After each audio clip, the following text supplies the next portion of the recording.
안녕하세요. 여러분의 건강지킴이 여의보감 조진혁입니다. 안녕하세요. 정유현입니다.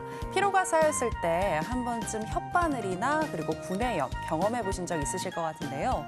대부분은 과로를 했다거나 아니면 극심한 스트레스가 올 때 그리고 비타민 A나 C가 부족할 때 이런 증상이 나타날 수 있다고 하네요. 네, 맞습니다. 혓바늘은 일단은 잘 씌워주는 게 중요한데요. 그리고 항균 작용이 있는 가글을 해주시는 게 이 혓바늘 예방이나 치료에 도움이 된다고 합니다.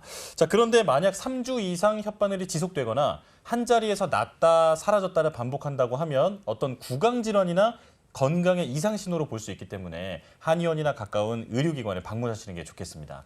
자, 오늘도 함께 하실 원장님 두 분 모셨습니다. 화면으로 먼저 만나볼까요?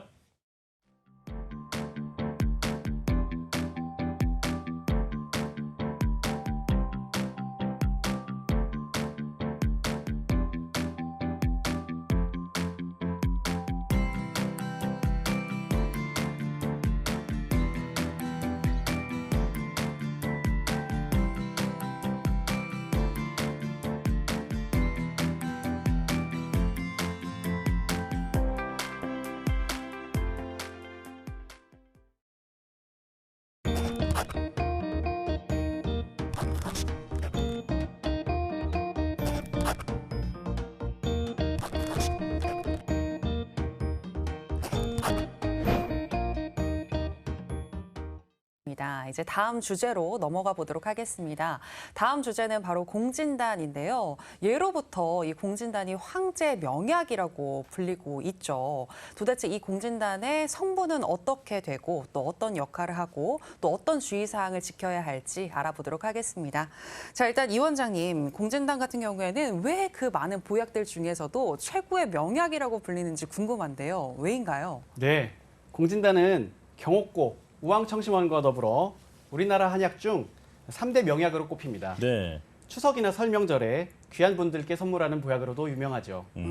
공진단은 간과 신을 보하고 심을 통하게 하는 보약이기 때문입니다. 공진단이 간장, 심장, 신장을 보하고 경옥고가 비장, 폐장, 신장을 보하므로 공진단과 경옥고를 병행해서 복용하시면 오장을 모두 보호하는 효과를 거둘 수 있습니다. 특히 공진단은 보간환이라고 불릴 정도로 간의 허함, 즉 간허를 돕는 효과가 좋죠. 그래서 허준 선생님은 동의보감에서 이러한 문장을 남기셨습니다. 허로로 간이 손상되어 얼굴에 혈색이 없고 근이 늘어지며 눈이 어두울 때는 공진단을 써야 한다.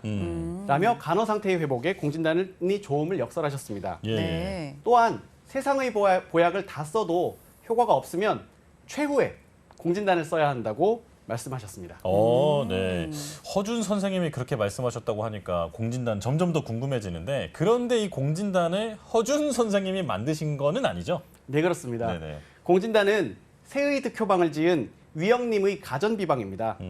위영님은 원나라 시대의 의사로 1345년에 새의 득효방을 편찬 간행합니다. 네. 1425년 우리나라에서는 조선 세종 7년 2월 원나라판을 모방하여 세이득효방이 간행되면서 이때부터 공진단이 잘 알려지게 되었고요.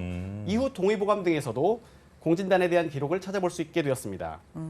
사실 원나라 하면 칭기즈칸과 기마민족이 떠오르지 않습니까? 그렇죠. 네, 엄청난 위력의 군대가 있고 외국에 대한 침략과 전쟁이 잦았던 시대입니다. 그렇다 보니 술과 고기를 먹는 문화가 자연스레 있게 되었고 그 결과 아마도 간이 상하는 일이 잦았을 것입니다. 이때 대대로 의사 집안이었던 위영님의 가정에서 간을 보하는 약을 만들게 됩니다. 이것이 바로 지금까지 황제의 보약이라고 불리는 공진단의 유래입니다. 원나라 이후 중국 황실에 대대로 진상되었던 것이 바로 이 공진단이기 때문입니다. 네네. 이처럼 가풍이 의학으로 집중되었고 위영님의 입장에서는 다양한 분야의 명방과 지식을 모두 전수받게 됩니다. 이렇게 학구열 높은 가정환경 덕에 위영님은 내과, 정형외과, 치과, 이비인후과, 부인과, 소아과 등을 골고루 연구한 의학자가 됩니다. 와. 5대에 걸친 가전 비방이자 명방, 공진단은 사실 이렇게 태어난 약인 것입니다. 아, 그렇군요. 네, 공진단의 유래에 대해서 자세하게 설명을 해주셨는데요. 원나라의 의사 집안이었던 위영님의 가정에서 이 간을 보호하는 약으로 만든 것이 공진단인데 그만큼 효과가 좋기 때문에 지금까지 명약으로 많이 알려져 있는 것이 아닌가 싶습니다. 자, 그런데 이 좋은 공진단이 한 가지 단점이 있다라고 한다면 가격이 착하지가 않더라고요. 네, 아무래도 이 포함되는 좀 기본 재료들이 너무나 귀하기 때문에 그런 것이 아닌가라는 생각이 드는데 어떤가요? 네, 그렇습니다. 공진단은 사양, 녹용, 당귀, 산수유의 4가지 약재가 기본이 됩니다. 네. 사양은 활혈, 통락, 소종, 지통의 효능이 있다. 녹용은 뼈 중에서 이보다 빨리 자라는 것은 없다. 풀이나 나무가 잘 자란다고 하여도 이것을 따르지 못한다. 그러니 어찌 다른 뼈와 피에 비할 수 있겠는가? 산수유는 성질은 따뜻하여 맛은 달고 매우며 독이 없다. 모든 풍병, 혈병, 허로를 낫게 하며 굳은 피를 해치고 새 피를 생겨나게 한다. 죄송합니다. 당귀였습니다. 아, 예. 네. 그다음 산수유는 성질은 약간 따뜻하며 맛은 시고 떫으며 독이 없다. 음을 왕성하게 하며 신정과 신기를 보하고 성기능을 높인다. 고 동의보감 탕액편에 소개되어 있습니다. 예. 그러니까 사향과 녹용, 당귀와 산수유로 이루어진 것이군요. 그런데 그중에서도 사향이 조금 특별한 약재라고 하던데 보니까 제대로 된 이 사향을 수급하는 곳이 별로 없다고요. 네, 그렇습니다. 사양은 공진단의 가장 핵심적인 약이자 최고의 개규약입니다. 사양노루 수컷의 향선낭에서 분비되는 분비물인데요. 최근엔 멸종위기에 처한 사양노루 대신 침향이나 목향으로 대체하는 경우들도 많아지고 있습니다. 네. 필요에 따라 홍삼, 숙지황 등을 가하고 있습니다. 사양은 예전부터 강심, 흥분, 진경, 진정제로 두루 사용된 매우 귀한 약입니다. 네. 그러다 보니 신혼부부 신방에 자주 걸어두기도 했죠. 사양은 그 성질이 따뜻하고 맛은 살짝 매우며 강하면서도 독특한 향기가 납니다. 그래서 체하거나 막힌 곳, 쌓인 곳을 뚫어주는 효능이 아주 좋습니다. 갑자기 발생한 중풍으로 인한 인사불성에도 잘 쓰이는 이유가 이 때문입니다. 또한 막힌 곳의 순환을 잘 시켜서 혈류를 촉진시키므로 뇌경색이나 관상동맥 경화증에도 치료 효과가 좋습니다. 네.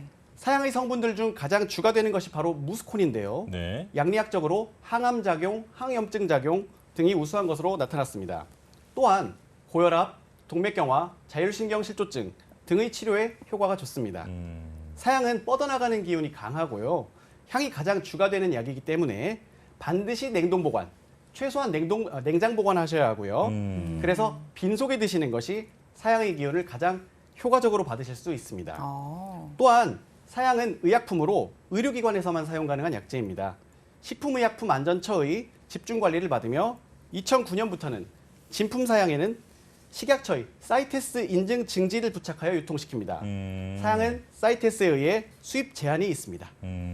그렇군요. 네. 자, 이 사향이 이제 가장 핵심적인 약재라고 보면 되는데 이 사향이 귀한 만큼 이 공진단의 가격도 올라갈 수밖에 없구나. 이제 자연스럽게 이해를 하게 됐습니다. 자, 그런데 이에 못지않게 또 귀중한 약재로 불리는 게 바로 녹용이잖아요. 이 녹용은 어떤가요? 네, 녹용은 질병의 근본을 치료하는 임금과도 같은 약입니다.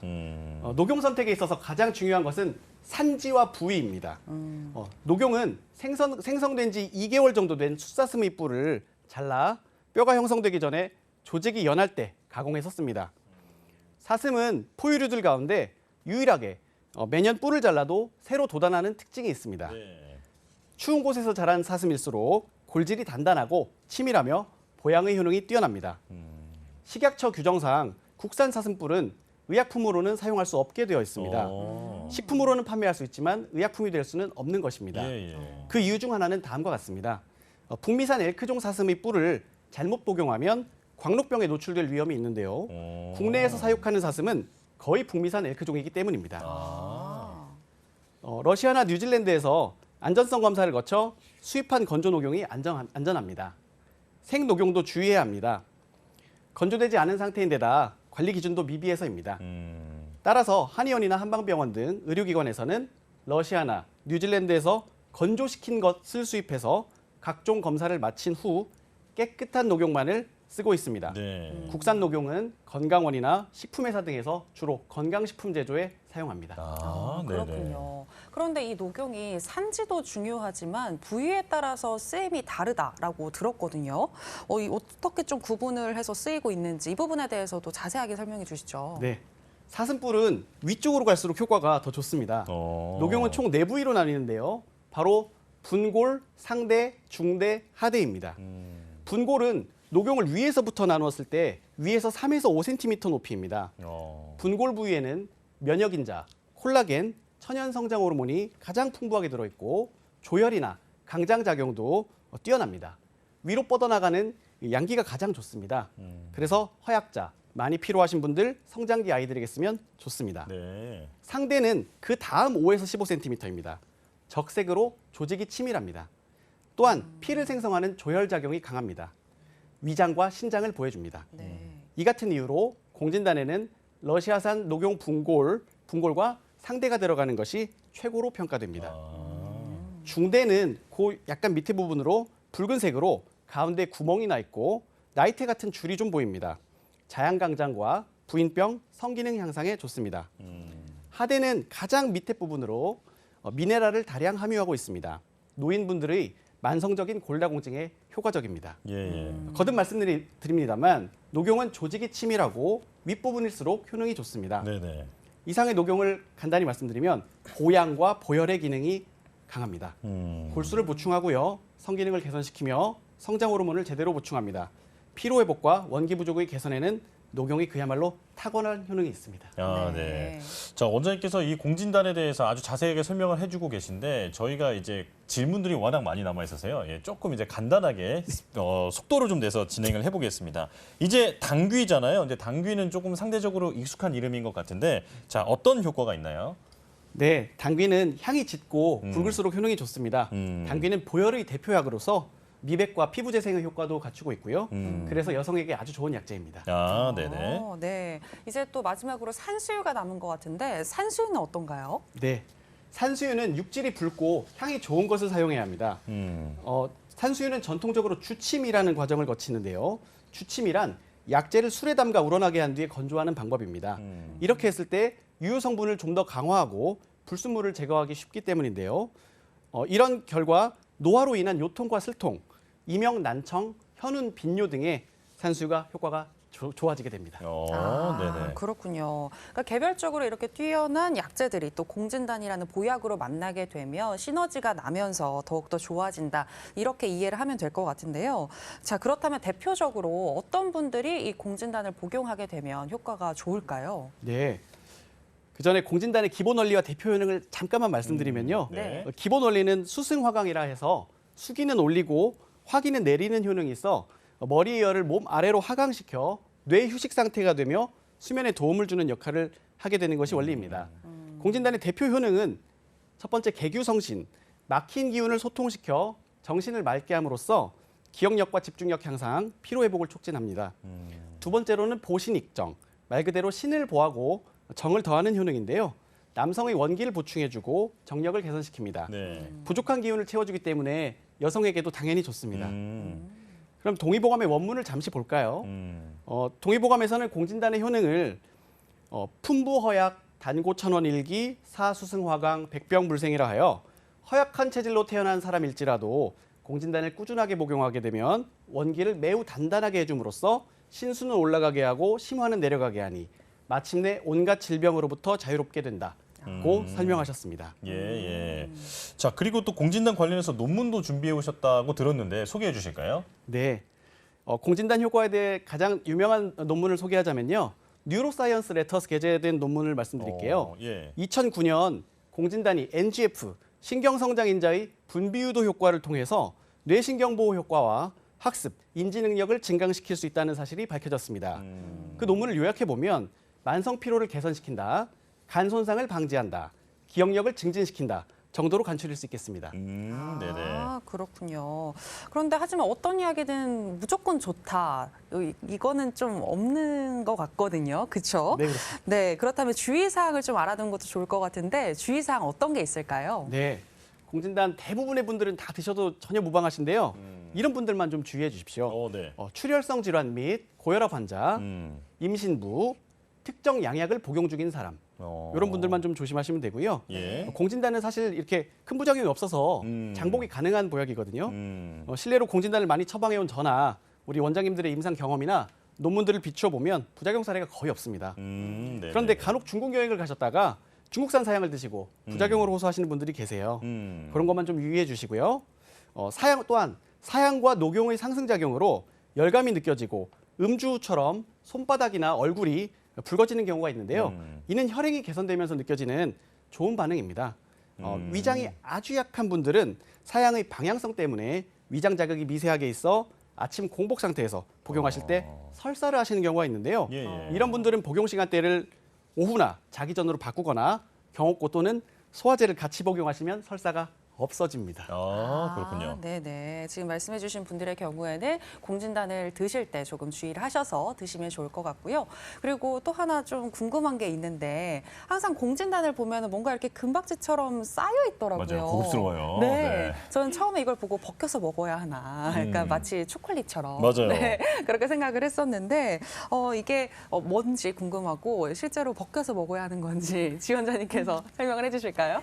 네, 공진단은 네. 공진단에 쌓여 있는 금은 먹어도 되는 식용금이고요.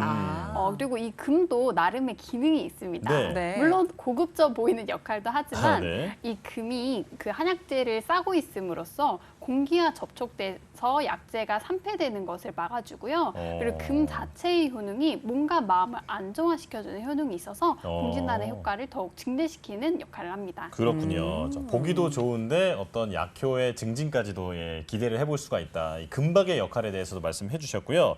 자, 그리고 앞서서 이 원장님께서 공진단은 공복에 먹는 게 좋다 이렇게 말씀을 해주셨는데 이 밖에도 좀 더 구체적인 복용법 같은 게 있는지 궁금합니다. 자, 설명해 주실까요? 네. 공진단 복용법은 다음과 같습니다. 네. 수술을 하고 난 뒤나 큰 병을 앓고 난 뒤 혹은 출산 직후 연세 드신 어르신들은 하루 2번 아침과 저녁으로 꾸준히 복용하시는 것을 추천합니다. 과로와 스트레스로 심신이 지친 분들은 하루 1~2번 정도 복용하시기를 권해드립니다. 수험생들도 시험 보기 전에 한 열흘에서 20일 전에 그 정도 복용하시면 집중력과 기억력 향상에 좋고 시험과 공부를 견딜 체력에 도움이 됩니다. 피할 수 없는 술자리나 중요한 회의, 중요한 시합이 있을 때 한 개씩 복용하는 것도 하나의 방법입니다. 장거리 운전이나 야근 등을 해야 할 때 피로가 몰려온다면 1~2개 드시면 좋습니다. 한의사에게 체질을 잘 판단받으셔서 드시되 오래된 묵은 공진단은 효과가 좀 떨어지니까요. 가급적 빨리 복용하시는 것이 좋습니다. 입천장에 붙여서 천천히 녹여서 드시는 것이 좋고요. 하지만 공진단이 또 아무리 효과가 좋더라도 약이기 때문에 정확하게 복용해야 하는데요. 내 맘대로 하루에 10알씩 드실 것이 아니라 반드시 한의사와 상의하시고 복용하시기 바랍니다. 네, 알겠습니다. 자, 아주 대표적인 보약이라고 불리는 공진단에 대해서 이 원장님께서 아주 자세하게 설명을 해주셨는데요. 주요 내용 다시 정리해봤습니다. 화면으로 만나보시죠.